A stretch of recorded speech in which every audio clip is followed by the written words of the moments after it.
네, 할렐루야.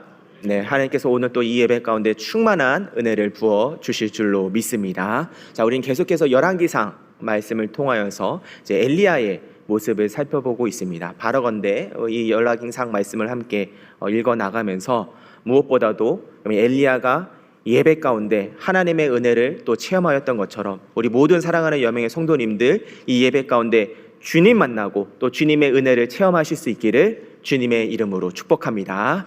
자, 그래서 지난주에는 이제 이 엘리야 시대의 이 시대적인 배경, 우리 시대 배경을 우리가 함께 살펴봤다고 한다면 오늘부터는 이제 본격적으로 엘리야가 어떻게 사역을 하고 또 그 사역 가운데 하나님께서 또 어떤 은혜들을 베푸셨는지를 한 절 한 절 우리 함께 말씀을 통해 찾아가 보도록 하겠습니다. 자, 가장 먼저 오늘 말씀 1절 말씀인데 우리 1절 함께 읽어보도록 하겠습니다. 시작. 길르앗에 우거하는 자 중에 디셉 사람 엘리야가 아합에게 말하되 내가 섬기는 이스라엘의 하나님 여호와께서 살아계심을 두고 맹세하노니 내 말이 없으면 수년 동안 비도 이슬도 있지 아니하리라 하니라. 아멘. 자, 가장 먼저 보면 여러분 이 엘리야 선지자가 이렇게 활동하게 될 때에 다른 선지자들과는 다른 이제 독특한 점이 조금 눈에 띄입니다. 무엇이냐면 가장 먼저는 여기 보면 이 엘리야를 소개하게 될 때 무슨 사람이라고 얘기를 하죠? 디셉 사람이라고 얘기합니다. 이 디셉이라는 지역은 길르앗 지역 중에서도 매우 이제 외곽에 있는, 즉 우리로 치면 굉장히 시골 지역에 속하여 있는 곳이 디셉이라는 곳입니다. 그러니까 이미 시분부터 얘기할 때 디셉 사람 이것은 뭐 자랑스러워서 얘기하는 게 아니라 왜 우리로 치면은 여러분 모르겠어요. 서울에서 오면 꼭 뭐라고 얘기하면 난 서울에서 왔다 이렇게 얘기하는데 그러니까 이렇게 자랑스럽게 얘기하는 게 아니라 디셉 사람이라고 얘기하는 것은 이만큼 굉장히 별 볼 일 없는 저 멀리에서 올라온 사람이다라는 표현입니다. 그러면서 또 한 가지 이제 독특한 점이 있는데 디셉 사람 그다음에 뭐라고 바로 소개를 합니까? 엘리야 이름을 바로 소개하는 것을 보게 됩니다. 왜 이 점이 독특하냐면 대부분의 선지자들은 요 자기 이름을 소개하기 전에 반드시 뭐가 앞에 들어가냐면 자기 아버지 이름이 들어갑니다. 그래서 가령 예를 들어서 지금 우리가 새벽기도 때 예레미야서를 쭉 읽고 있는데 예레미야 1장에도 이 예레미야를 뭐라고 소개하냐면 힐기야의 아들 예레미야 이렇게 표현을 합니다. 그러니까 다윗도 생각해보시죠. 다윗도 그냥 소개하는 게 아니라 이새의 아들 다윗. 그러면 지금 여러분 엘리야는 그런 아버지에 대한 설명 하나 없이 그냥 바로 이름을 소개한다는 것은 무엇이냐? 그만큼 그의 신분이 별 드러낼 것도 없고 그의 가문이 별 볼 일도 없는, 그러니까 즉 지역도 별 볼 일 없고 가문도 별 볼 일 없는 자를, 이 점이 중요합니다. 그런 자를 하나님께서 들어 쓰시는 줄로 믿습니다. 왜 그러느냐? 왜 신분도 별로고 지위도 별로고 뭐 지역도 별 볼 일 없는 사람인데 왜 하나님은 엘리야를 들어 쓰시는가? 그것은 바로 이 엘리야라는 그 이름에서 드러나 있는데 여러분 이 엘리야의 이름의 뜻이 뭐냐? 따라해 볼까요? 나의 하나님은 여호와이시다. 여호와는 나의 하나님이시다. 이런 뜻을 가지고 있는 이름이 엘리야입니다. 즉 이 말은 무슨 말이냐? 그는 신분은 별 볼 일 없는 사람이고 지역도 저 변방에 있는 사람이지만 그러나 그는 분명하게 고백하는 것이 있었는데 바로 그것이 뭐냐? 하나님은 나의 하나님이시라는 겁니다. 그 하나님과의 깊은 관계를 잇는 그 엘리야를 주님이 들어 쓰시는 줄로 믿습니다. 그러나 사랑하는 성도 여러분들, 세상과는 정반대의 이 하나님의 손길을 바라보시길 바랍니다. 세상은 이렇게 얘기합니다. 내가 어떤 사람인지가 중요하다고요. 내가 어떤 대학을 나왔는지, 내가 고향은 어디인지, 내 집안은 어떤 것인지 그런 것들을 자랑합니다. 그러다가 그래서 결국 세상 사람들이 서로 싸우다가 결국 마지막에 나오는 말이 뭐냐? 내가 누군지 알아. 꼭 이 말 하지 않습니까? 내가 누군지 알아? 내가 어디서 왔는지 알아? 우리 집안이 어떤 집안인 줄 알아? 내 뭐 아는 형님이 내 누가 어떤 사람인지 알아? 내가 어떤지에 초점을 맞추는 것이 세상 사람들의 모습이라고 한다면 사랑하는 성도님들, 우리 하나님은 내가 어떻든지 간에 내가 믿고 있는 그 하나님이 누구신지가 더 중요한 줄로 믿습니다. 그러나 사랑하는 성도 여러분들, 내가 지금 연약하다 할지라도 괜찮습니다. 내가 별 볼 일 없는 사람이라 할지라도 괜찮습니다. 내가 믿고 있는 그 하나님이 여호와 하나님이시라고 한다면 그 하나님께서 오늘도 우리 삶 가운데 놀랍게 역사하여 주실 줄로 믿습니다. 그러니 여러분, 오늘 이 시간에 우리가 선택해야 될 것은 무엇이냐? 우리 한번 다시 한번 더 1절 말씀 읽어보도록 할 텐데, 우리 1절 다 같이 한번 읽어보겠습니다. 시작. 길르앗에 우거하는 자 중에 디셉 사람 엘리야가 아합에게 말하되 내가 섬기는 이스라엘의 하나님 여호와께서 살아계심을 두고 맹세한. 자, 여기까지 여러분 뭐라고 얘기합니까? 따라 볼까요? 내가 섬기는 이스라엘의 하나님 여호와께서. 즉 여러분들, 엘리야는 별 볼 일 없는 사람이고 연약한 사람이고 내세울 것 없는 사람이었지만 그가 선택했던 것은 뭐냐? 바로 살아서 역사하시는 여호와 하나님만을 섬기는, 즉 예배를 선택하게 되었을 때 하나님의 놀라운 기적의 역사를 체험하게 된 줄로 믿습니다. 그러나 사랑하는 성도 여러분들, 오늘 이 시간도 바로 이런 결단의 순간 될 수 있기를 주님의 이름으로 축복합니다. 나는 별 볼 일 내세울 것 없는 사람이고 나는 뭔가 자랑할 것 없는 사람이고 괜찮습니다.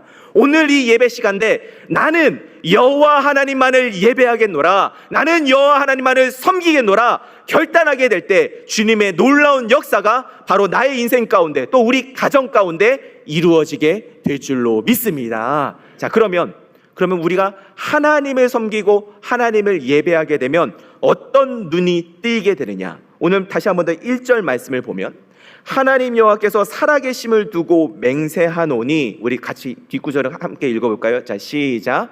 내 말이 없으면 수년 동안 비도 이슬도 있지 아니하리라 하니라. 아멘.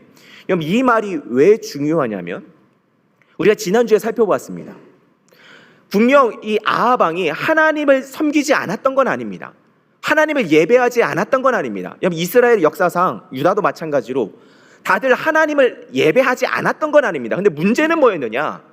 하나님도 예배하고 바알도 섬기고 아세라도 섬겼던 게 그게 문제였습니다. 근데 왜 그러느냐? 왜 바알과 아세라를 섬기느냐? 비와 이슬을 내리는 신은 누구라고 생각했기 때문에 그렇습니까? 바알이라고. 그러니까 그들은 지금 타협하고 있었던 겁니다. 하나님을 믿는다라고 얘기하면서도 그래도 나한테 돈을 주는 건 바알이지, 내가 하나님께 예배한다라고 하면서도 그래도 내게 건강을 주고 우리나라를 부강하게 만들고 우리나라를 건강하게 세워주는 건 그래도 바알이지라고 착각하고 있는 그들에게 아무것도 아닌 사람 엘리야, 별 볼 일 없는 사람 엘리야, 그러나 하나님만을 섬기는 엘리야는 시대를 꿰뚫어 보고 있었습니다. 아, 우리나라를 살릴 수 있는 유일한 길은 바알이 아니라 아세라가 아니라 오직 여호와 하나님을 예배하는 것, 이것만이 살 길인 줄로 믿습니다. 이것은 엘리야 시대뿐만이 아닙니다. 바로 오늘 이 시대도 동일하게 하나님의 역사하고 계신 줄로 믿습니다. 지금 시대가 어렵다고 합니다. 전쟁의 소문이 있다 그러고 자연재해, 지진과 또 여러 가지 태풍들의 소문들이 파다합니다. 근데 그 가운데 우리나라를 살리고 이 땅을 살리는 것은 정치인이 아닙니다. 이 땅을 살리는 것은 경제가 아닙니다. 이 땅을 살릴 수 있는 유일한 길은 여호와 하나님만이 이 땅을 살리실 줄로 믿습니다. 바로 이 예배하는 자가 이 영적 분별력이 생겨나게 되는 것이며 오늘 이 예배를 통해 시대를 꿰뚫을 수 있는 이 영적 가문을 예견할 수 있는 모든 사랑하는 여명의 성도님이 될 수 있기를 주님의 이름으로 축복합니다. 자, 여러분, 이렇게 우리가 엘리야를 통해 우리가 알 수 있는 것은 뭐냐? 하나님은 이 어두운 시대 가운데 한 사람을 준비시키시는데 별 볼 일 없는 사람이지만 연약한 사람이지만 바로 하나님과의 관계가 끈끈하게 맺어져 있는 이 엘리야를 통해 일하신다는 것을 보게 됩니다. 자, 그럼 두 번째로 우리가 살펴볼 것은, 그럼 하나님께서는 그 엘리야를 어떻게 준비시키실까요? 오늘 말씀 2절에 보니까 이렇게 훈련을 시키시는 것을 보게 됩니다. 우리 2절입니다. 함께 읽겠습니다. 시작. 여호와의 말씀이 엘리야에게 임하여 이르시되. 여러분, 가장 먼저 하나님께서 엘리야에게 뭘 주십니까? 따라볼까요? 말씀으로 훈련시키신다.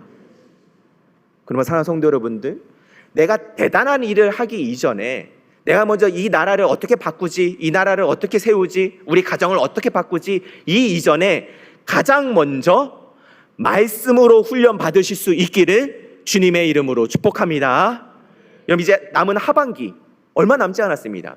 희한한 게 뭐냐, 여러분, 지금 8월도 중간이지 않습니까? 근데 웃긴 건 지금 1월부터 이 7월까지 쭉 달려온 것보다 8월에 딱 들어서면 어떤 일이 일어나느냐, 금방 올 한 해가 지나가 버리게 됩니다.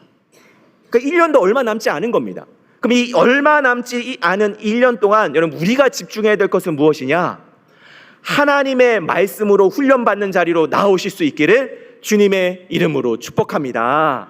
지금 이 무더운 여름에 그래도 감사한 것은 우리 여름 사역들이 잘 맞춰지게 되었는데, 우리 다음 세대들도 마찬가지입니다. 그럼 우리가 지금 이제 집중해야 될 것은 뭐냐? 바로 하나님의 말씀이라는 겁니다. 감사하게도 제가 이제 이번 여름 사역 동안에 또 각 부서들을 쭉 돌아보고, 또 특별히 고등부 같은 경우에는 제가 또 특강으로 또 불러주셔서 또 특강으로 또 섬기게 되었습니다.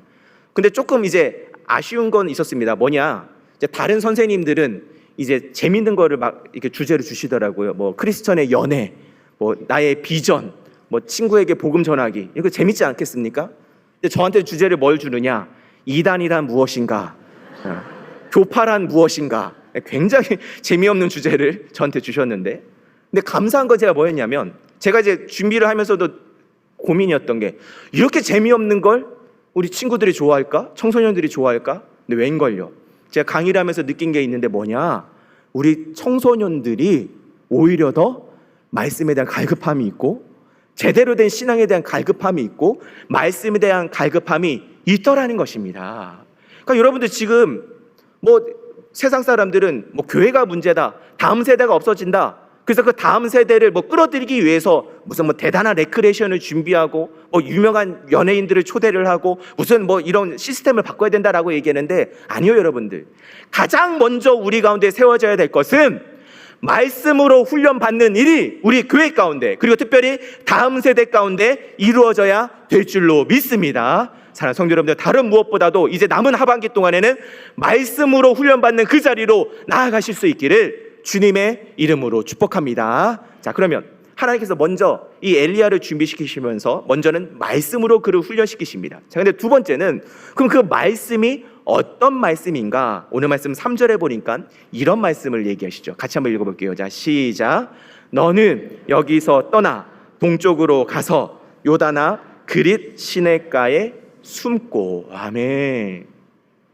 자, 여러분, 이것은 우리의 생각을 깨시는 하나님의 손길입니다.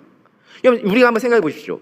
우리가 엘리야라고 한다면 이제 하나님의 말씀이 임하지 않습니까? 그러면 대번에 이렇게 기대할 겁니다. 아, 이제 하나님의 말씀이 임하니까 또 지금 아합에게 지금 비도 내리지 않을 거고 이슬도 내리지 않을 거고 강력한 메시지를 선포하였으면 뭐라고 내심 기대할 거냐? 주님, 그렇습니다. 이제 이스라엘에게 향하는 놀라운 메시지를 나에게 부어주시고 이 나라를 살릴 수 있는 대단한 기적을 내게 보여주십시오, 이렇게 기대할 것 같은데 웬걸요? 그 말씀에 훈련받은 엘리야에게 주님이 말씀하신 그 명령은 무엇이었느냐? 따라보겠습니다. 떠나고 숨어라.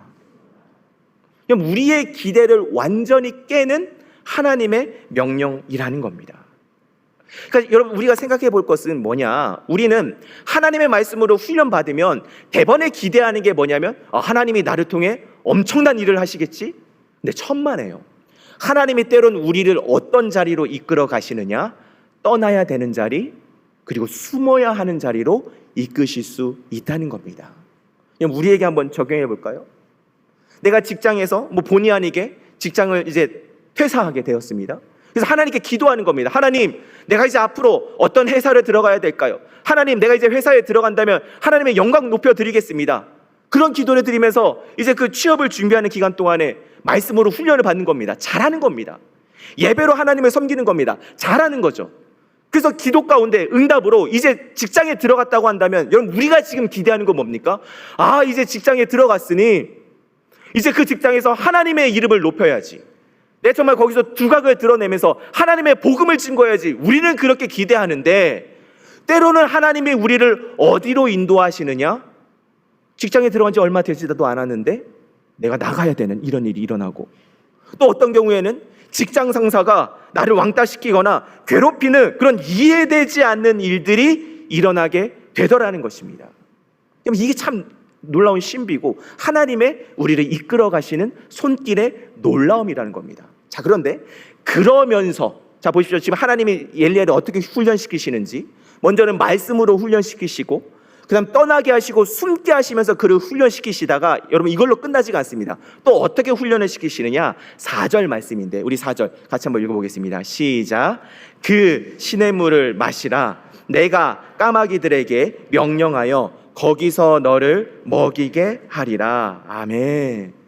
주님이 또 그를 어떻게 훈련시키십니까? 따라해볼까요? 시냇물을 마시라. 까마귀가 먹이도록 내버려두라. 사실 여러분 이게 도무지 이해가 되지 않는 하나님의 방법입니다. 왜냐? 아니 그래요. 떠날 수 있다고 칩시다. 숨을 수 있다고 칩시다. 그래서 사실 여러분 오늘 이 말씀은 저한테 적용해 봤어요. 내가 엘리야라면 어땠을까? 하나님이 말씀으로 나를 훈련시키신다 하면 아마 저는 그래도 명색이 목사니까 좋아할 겁니다. 예. 여러분 다 좋아하시죠? 여러분들 말씀으로 훈련받나 그러면 좋아할 거예요. 그래서 나 더 하나님 알고 싶었으니까 하나님 말씀 더 알고 싶으니까 아마 좋아할 거예요. 근데 좋아하고 있다가 말씀은 너 훈련 다 했냐? 그러면 이제 너 떠나. 훈련 다 시키더니 너 이제 숨어. 그러면 조금 마음에 서운한 감은 있겠지만 그래도 순종할 것 같습니다. 그런데 떠나고 숨었는데 이왕이면 제가 원하는 건 뭐였느냐? 그래도 좀 물이 넘실대는 한강에서 좀 그래도 나를 먹여주는 이 음식들이 가득히 차 있는 창고에서 하나님이 나를 숨겨줬으면 좋겠는데 우리 하나님은 나를 어디로 인도하신다고요? 시냇가로 인도하시고 까마귀를 통해 나를 먹이신다는 겁니다. 여러분 여기 나오는 이 시냇물이라는 것은 언제든지 끊어질 수 있는 물을 얘기하시는 거고, 또한 여기 나오는 이 까마귀는 여러분 이스라엘 백성들은 까마귀를 부정한 생물로 여겼습니다. 왜냐? 이 까마귀는 죽은 시체를 먹고 다른 새들의 알이나 새끼를 잡아먹는 습성을 가지고 있기 때문에 이스라엘 사람들은 까마귀를 접근조차 하지 않으렸던 그 까마귀를 통해, 즉 내 상식과 내 계획과 내 감정을 뛰어넘는 방식으로 하나님은 나를 인도하시더라는 겁니다. 근데 왜 그럴까요? 따라보겠습니다. 그를 통해 오늘의 일용할 양식을 먹는 훈련을 하도록. 만약에 내가 창고가 준비되어 있다면 사실 우리는 일용할 양식 감사하지 않을 겁니다. 여러분 지금 우리 모습 보면 알잖아요. 여러분 지금 내가 이 자리에 앉아 있는 거 정말 감사함으로 앉아 있습니까? 근데 언제 감사함으로 우리가 드려지는지 아십니까? 아파 보면 내가 정말 오늘 이 자리에 앉아서 이 자리에서 하나님께 예배한다는 것이 얼마나 소중한 은혜고 얼마나 크고 놀라우신 하나님의 은혜인지 고백하게 될 줄로 믿습니다. 내가 한강 가운데서 있으면 내가 내 힘 때문에 내 지혜로 지금 사역하고 있는지 착각하게 됩니다. 그런데 언제 우리가 하나님의 은혜를 알게 되느냐? 내 힘이 다 빠지고 나면, 나를 지지해 주던 사람들이 다 등 돌리고 나면, 내가 정말 바라고 고대하던 그 사랑들이 다 떠나고 나면 이제 비로소 우리가 깨닫게 되는 게 있는데, 그것이 무엇이냐? 바로 내가 지금 이 자리 가운데 있는 것은 모든 것이 다 하나님의 은혜라는 것입니다. 자, 성도 여러분들, 오늘 이 엘리야가 이 그릿 시냇가와 까마귀로 오늘의 일용할 양식의 훈련을 받았던 것처럼, 그리고 그 훈련을 통해 바로 이 오늘의 일용할 양식들이 모든 것이 다 하나님의 은혜임이 고백되어진 것처럼, 오늘 이 예배드리는 모든 사랑하는 성도님들을 통하여서 나를 들어쓰시고 나와 함께 하시고 오늘의 일용할 양식을 주는 하나님의 뜻을 깨닫는 이 아침 될 수 있기를 주님의 이름으로 축복합니다. 자, 여러분 이렇게 우리는 엘리야를 하나님이 어떻게 훈련시키시는지를 보게 되었습니다. 첫 번째는 하나님이 아무것도 아닌 사람이지만, 별 볼 일 없는 사람이지만 하나님과의 관계가 든든히 맺어져 있었던 엘리야를 주님이 들어쓰시는 겁니다. 근데 그냥 들어쓰시는 것이 아니라 어떻게 들어쓰십니까? 그를 말씀으로, 그를 떠남으로, 숨김으로, 그리고 그를 어떻게 합니까? 시냇가와 그리고 까마귀를 통해 그를 단련시켜 가십니다. 자, 그러면 이제 마지막 세 번째로 살펴볼 것은, 그럼 그 단련을 통해 일어나는 일은 어떤 것인가? 우리 오늘 말씀 5절과 6절 말씀인데, 우리 5절과 6절 함께 읽어보도록 하겠습니다. 시작.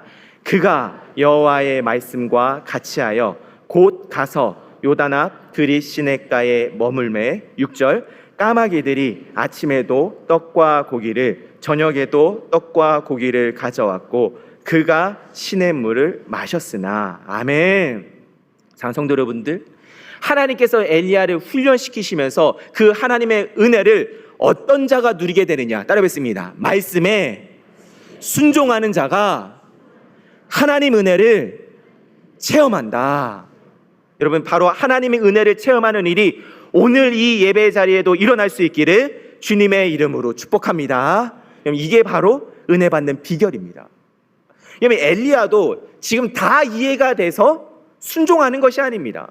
당연히 여러분, 우리가 엘리야라고 한다면 내심 기대하고 있었겠죠. 아, 하나님이 나를 지금 쓰셨구나. 나 별 볼 일 없는 사람인데 하나님이 나를 선택하셨구나. 그러면 대단한 일이 펼쳐지겠지? 근데 아니에요.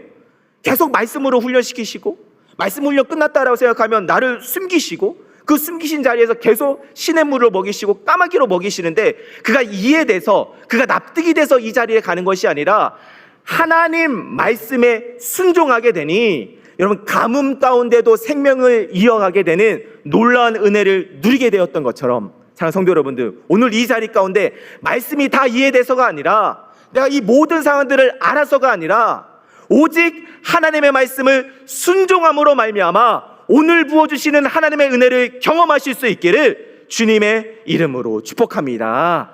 바로 그 일이 오늘 이 예배 자리 가운데 우리에게도 일어나야 될 것입니다. 그래서 한번 저를 생각해 봤습니다. 저도 오늘 이 말씀 준비하면서 내가 어디까지 순종할 수 있을까? 하나님이 나를 말씀으로 훈련시킨다고 한다면 아멘이라고 할 수 있을까? 아멘으로 할 수 있을 것 같더라고요. 그래서 말씀으로 훈련시켰는데 너 저 당장 쓰시는 게 아니라 너 떠나고 너 이거 숨어 있으라라고 얘기하면, 죄송한 얘기입니다. 저는 별로 앞에 나서는 걸 좋아하지 않는 사람이기 때문에 아, 하나님 감사합니다, 그래서 숨을 것 같아요. 거기까지는 좋아요.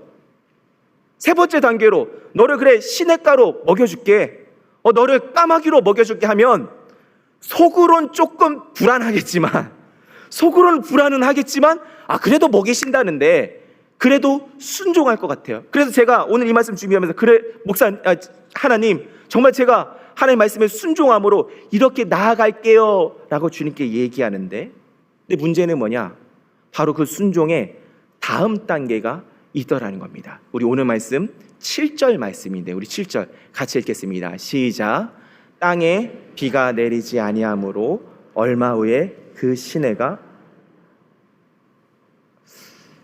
제가 이 말씀을 묵상을 하는데, 아까 말씀드린 것처럼 말씀 훈련 감사합니다. 숨기는 거 할 수 있습니다. 오늘의 일용할 양식, 그래, 주님 만족할 수 있습니다. 여기까지는 제가 순종하겠는데, 근데 그 순종의 끝이 뭐냐? 그 쫄쫄쫄 흐르던 오늘의 일용할 양식, 시냇물이 말라버린다는 거예요. 이해가 됩니까? 전 이해가 안 되던데요. 하나님, 제가 지금 하나님 말씀 순종해가지고 하나님 떠나라고 해서 지금 여기 온 건데,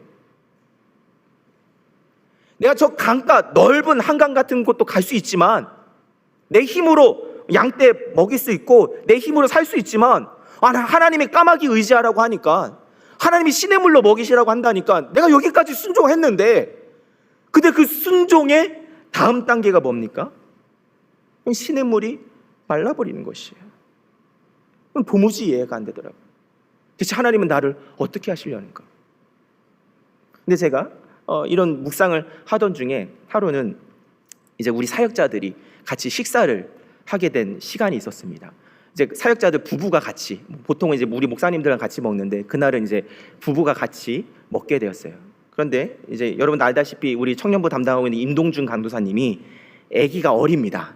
아기가 어리다 보니까 이제 엄마가 안고 있다가 그럼 아빠가 먹고, 아빠가 다 먹으면 여러분 어떻게 됩니까?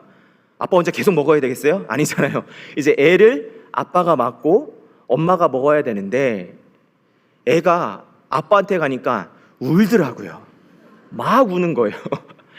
엄마한테 있을 때는 조용하던 애가 아빠가 안으니까 막 우는 거예요.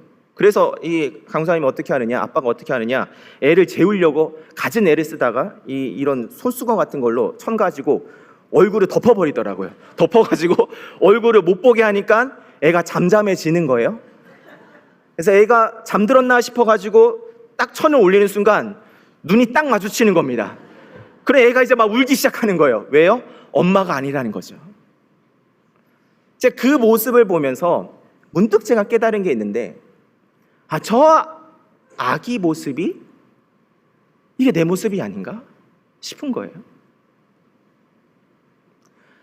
내가 지금 원하는 건, 아기는 뭡니까? 엄마라는 거죠. 저도 마찬가지예요. 내가 원하는 건 지금 뭐냐? 주님 그렇게 말씀 훈련 시키셨으면 아니 지금 이 세상의 변화를 위해서 나를 쓰셔야 되는 것 아닙니까? 그래요. 안 쓰셔도 좋습니다. 그러면 내가 지금 먹고 살게는 해줘야 되는 것 아닙니까? 그러니까 먹고 사는 것마저 하나님께서 끊어버리시는데 과연 하나님은 나를 사랑하시는 겁니까? 그 질문을 던지고 있더라고요. 근데 보십시오.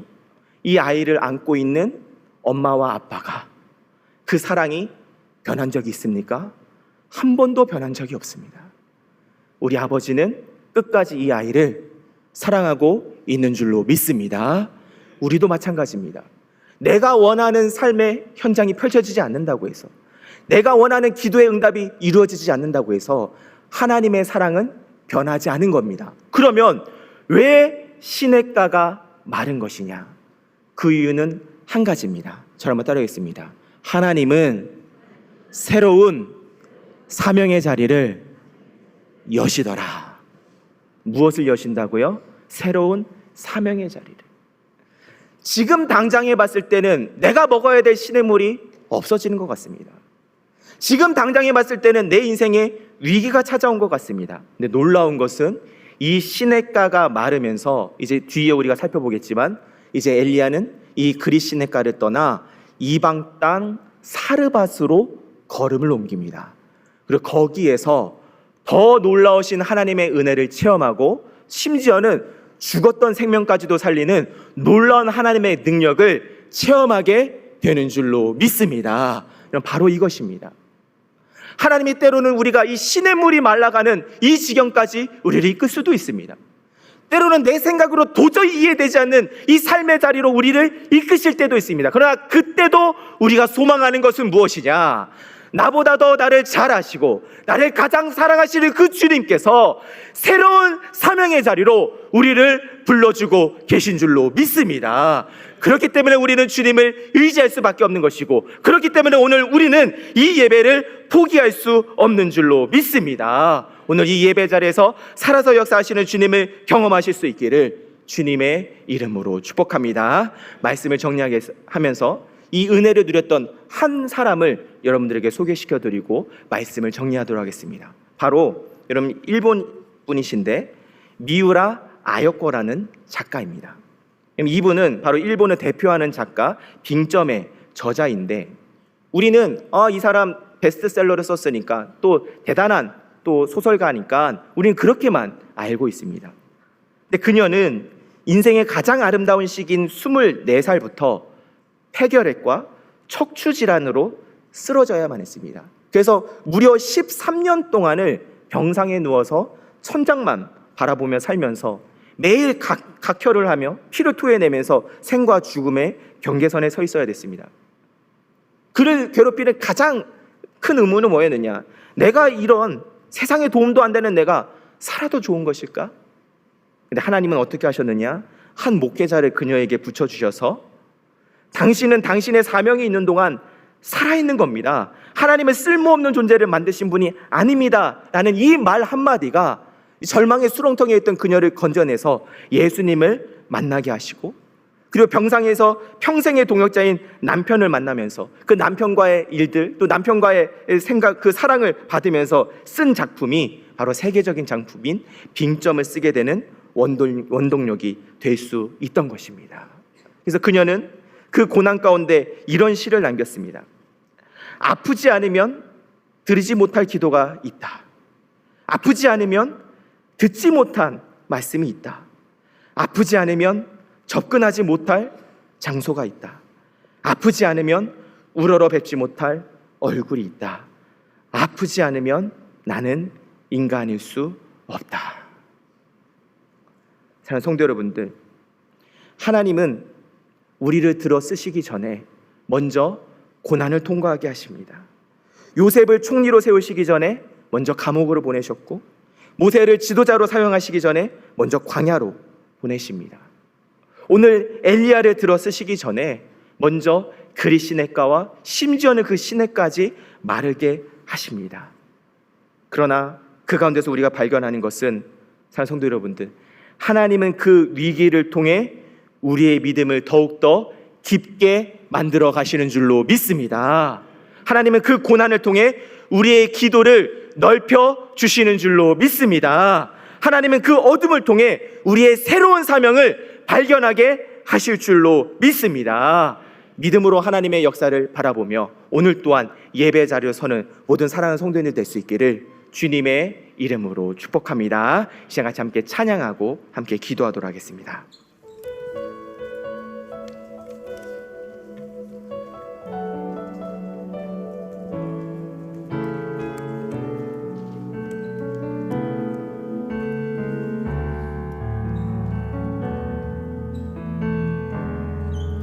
날이 저물어 갈 때, 빈들에서 걸을 때, 그때가 하나님의 때. 내 힘으로 안 될 때, 빈손으로 걸을 때, 내가 고백해 여호와. 우리 다시 한 번 더 고백하겠습니다. 날이 저물어 갈 때, 날이 저물어 갈 때, 빈들에서 걸을 때, 그때가 하나님의 때. 주님, 내 힘으로 안 될 때, 내 힘으로 안 될 때, 빈손으로 걸을 때, 내가 고백해 여호와 이래. 주가 일하시네, 주가 일하시네, 주가 일하시네. 주께 아끼지 않는 자에게 주가 일하시네, 주가 일하시네. 신뢰하며 걷는 자에게 우리 모인 이곳에 주님 함께 계시네. 누리네 아버지네.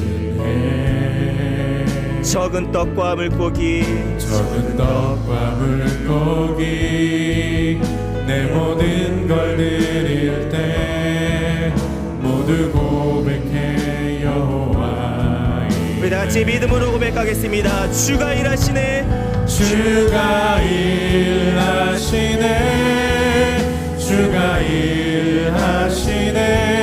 주께 아끼지 않는 자에게 주가 일하시네, 주가 일하시네.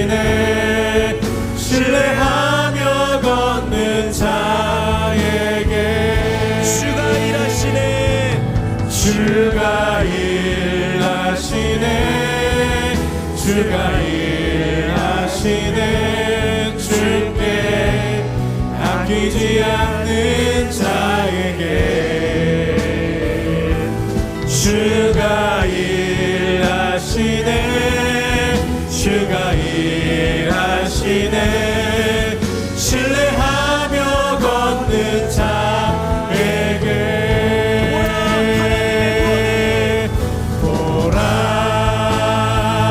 하나님 구원에, 보라 하나님 능력에.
사랑하는 성도님들, 주님께서 일하실 줄로 믿습니다.